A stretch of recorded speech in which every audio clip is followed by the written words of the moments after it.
ሰላም ጤና ይስጥልኝ ከዕለቱ ዜናዎች ጋር ናታን ከፋያለው ነኝ ከጉለሌ ክፍለ ከተማ ብልጽግና ፓርቲ ህዝብ ግንኙነትና ሚዲያ ዘርፍ የጉለሌ ክፍለ ከተማ ትምህርት ጽፈት ቤት በፈጠራ ስራ የተካነ ትጉ ትውልድ ለሀገር ብልጽግና በሚል የ2017 ዓመት የሳይንስና ሂሳብ ፈጠራ ስራ አውደ ርዕይ አካሄደ። በክፍለ ከተማ ደረጃ የተዘጋጀው የተማሪዎች የመምህራንና የሳይንስ ሂሳብ ፈጠራ ስራ አውደ ርዕይ በየደረጃው ከተወጣጡ ትምህርት ቤቶች ከ125 በላይ ፈጠራ ስራዎችን ለውድድር አቅርቧል።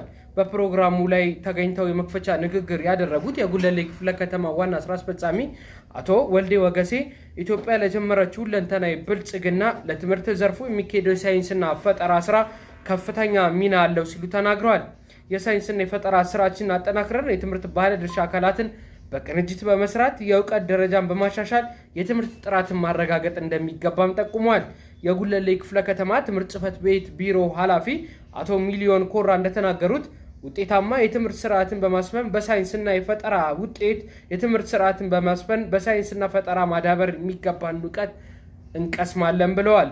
በልምድ ልውውጥ ላይም በርካታ ትምህርት ቤት ተቋማትና መምህራንና ተማሪዎች መገኘታቸውን የዘገበው የጉለሌ ክፍለ ከተማ ኮሙኒኬሽን ጉዳዮች ጽፈት ቤት ነው።